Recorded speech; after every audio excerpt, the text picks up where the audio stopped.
And number two, if you want to win, you often want to figure out how can you mitigate those concerns for the next time. So, again, because for my goals, I didn't win if it turned into a litigation nightmare for the state of Arizona. That's not a win for patient and family-driven healthcare. So if they said that I didn't buy their, quote, unintended consequences argument, but they kept saying the language is unclear. So, our critics. And so we said, okay, maybe this great, fabulous, lofty idea that we had to make the language sound Bill of Rights-ish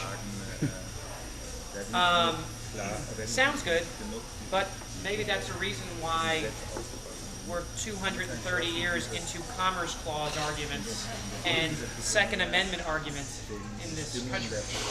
So we went back and went from being flowery to being, I don't think technical is the right word, but extremely mechanical, if that makes sense. We went from being flowery with the language to, I would say, very mechanical, of really looking at where every comma went, every word, and we held much. Now, of course, people said, we know who the hell you are, and we don't like you. That's what some of the people, But we got meetings, and big meetings, and we had legislative supporters who forced the meetings to happen.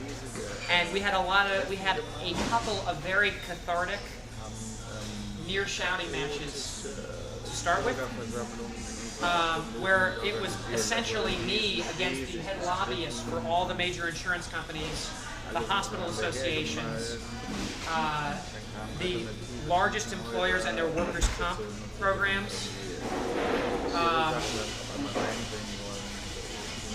and we worked on the language, and every word that we couldn't perfectly define, there was not agreement on, we put into a definition that we agreed upon underneath the text.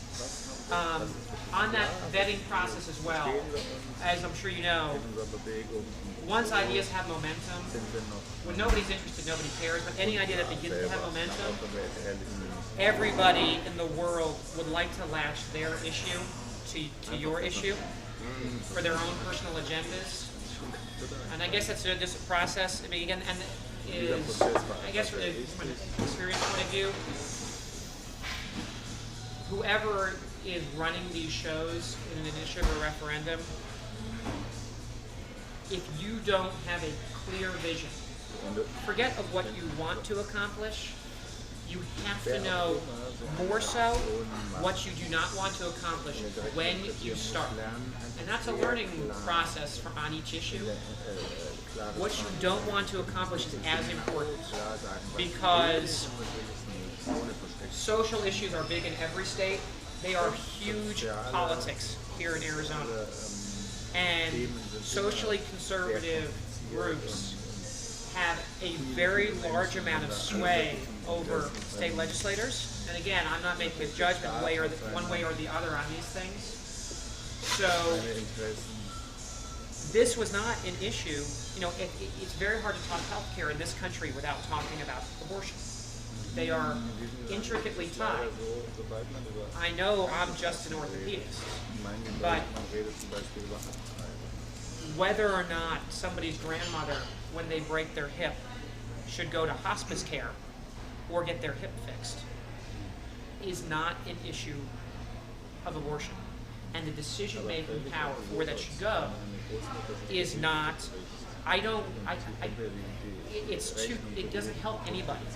So, to be honest with you, I spent an equal amount of time working with, and I think pushing back is not the right word, but working with one of the social conservative groups very much behind the scenes to tell them we will not put language in there that addresses abortion.